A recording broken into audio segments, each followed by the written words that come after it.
Hosanna na Mwokozi, Hosanna, Alleluia, Hosanna, Alleluia, Alleluia, Alleluia, Alleluia,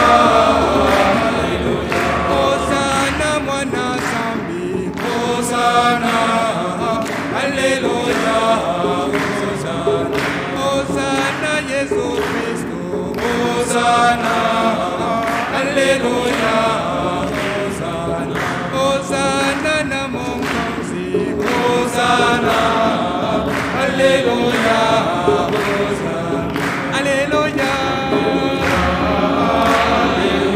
Alleluia, Alleluia, Alleluia,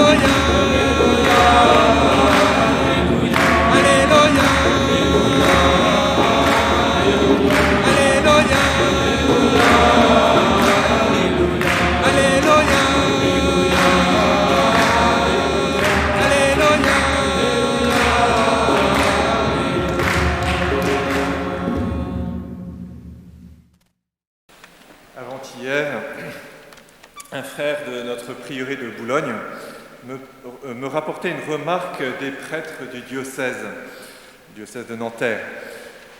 Cette remarque, c'est que les gens sont moins nombreux à revenir à la messe après le confinement qu'avant. Alors pourquoi ? Il y a deux explications principales. La première, c'est de dire que pas mal de pratiquants sont âgés, qui sont prudents et continuent à rester chez eux.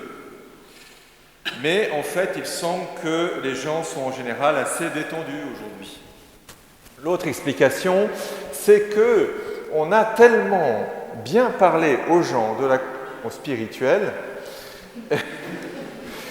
qu'il y a un tel effort pour qualifier les messes diffusées par les gens, il y a eu un tel effort pour qualifier les messes diffusées que les gens sont habitués et continuent à regarder la messe à la télé avec un sandwich ou en tricotant. Pour cela, les paroisses cessent progressivement de diffuser en vidéo leurs célébrations pour réveiller les gens. En fait, Jésus a pu prévoir le confinement et c'est pour cela qu'il a institué l'Eucharistie, pour que ce ne soit pas tout à fait la même chose de regarder une messe télévisée ou de venir à la messe. Non, ça c'est une plaisanterie, évidemment. L'Eucharistie n'est pas un truc pour obliger les gens à sortir de chez eux pour le devoir dominical.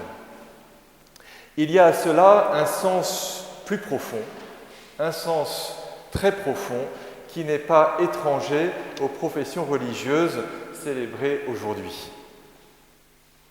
Dieu aurait très bien pu envoyer son Verbe sous la forme d'une parole humaine et non sous la forme d'un homme en chair et en os.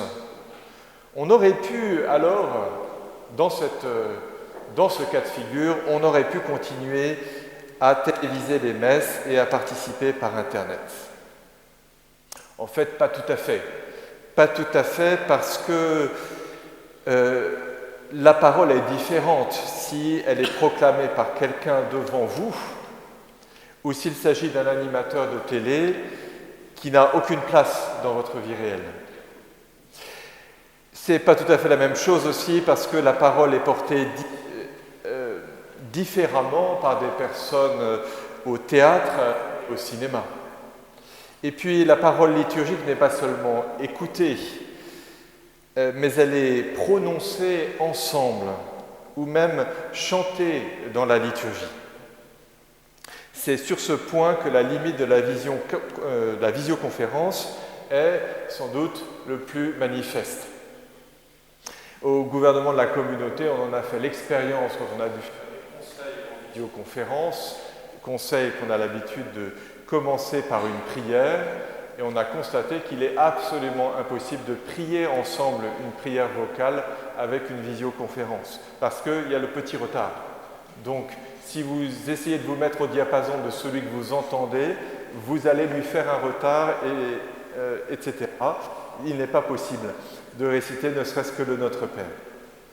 Donc on doit couper le micro. On prie ensemble, mais vous coupez le micro. La parole humaine est faite pour être partagée lors d'une rencontre. Et elle a tout son poids s'il y répond l'engagement de toute la personne. C'est pour ça qu'il fallait, même du seul point de vue de la parole, il fallait que le Verbe se fasse chair pour parler une parole d'homme, une parole forte. Si le Verbe ne s'était pas fait chair, il n'y aurait pas d'Eucharistie. On pourrait presque vivre la messe chez soi. Allons plus loin. Si le Verbe ne s'était pas fait chair, y aurait-il la vie religieuse? S'il ne s'agissait que de paroles, il y aurait des écoles de sagesse chrétienne, sûrement. On y enseignerait la purification de l'affectivité qu'on appelle la chasteté, mais il n'y aurait pas de célibat consacré. On y enseignerait la sagesse dans l'usage des richesses, mais pas la pauvreté à cause du royaume des cieux. On y enseignerait la foi, la confiance dans la parole de Dieu, l'obéissance au commandement de Dieu, mais pas l'obéissance à l'intérieur d'une communauté à travers un instrument humain. Si le Verbe ne s'était pas fait chair, il n'y aurait pas de vie religieuse. Depuis que le Verbe s'est fait chair, les vœux religieux servent à vivre plus de l'Eucharistie. En ce jour, l'Église a l'habitude de faire une procession du Saint-Sacrement. Quelle est la signification de cette tradition?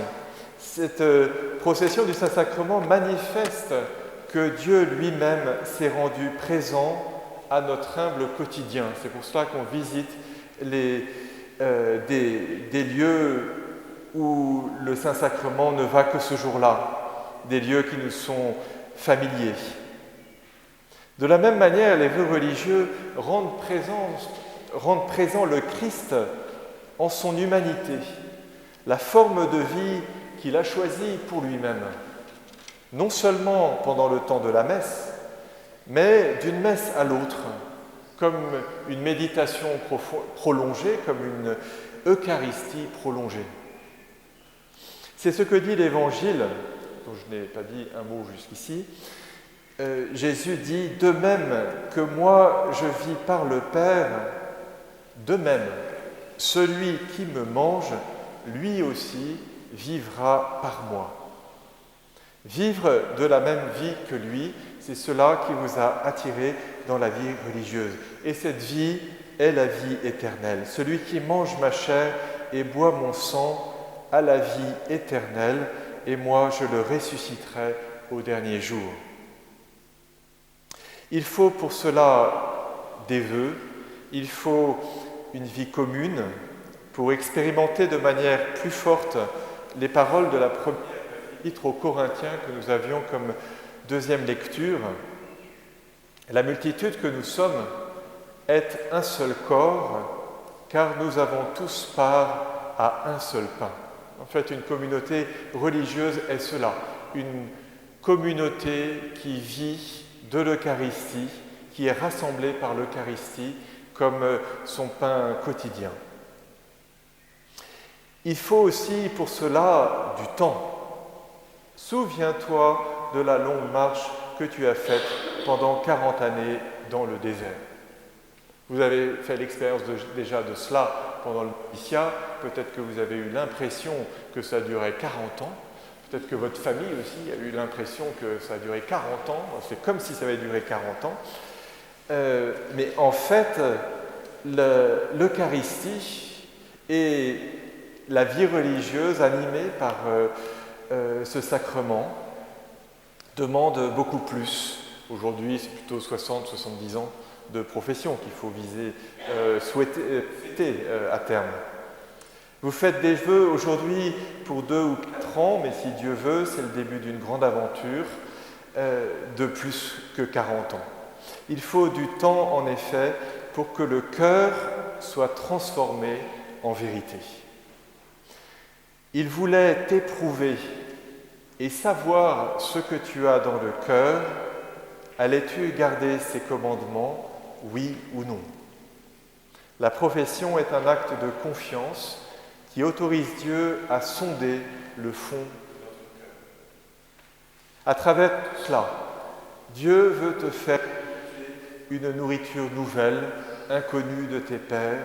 Il t'a fait passer par la pauvreté, il t'a fait sentir la faim et il t'a donné à manger la manne. Chers frères, vous allez faire profession à présent. La profession est un acte de parole, mais elle a lieu pendant une célébration eucharistique, non télévisée, enfin peut-être si télévisée, je ne sais pas.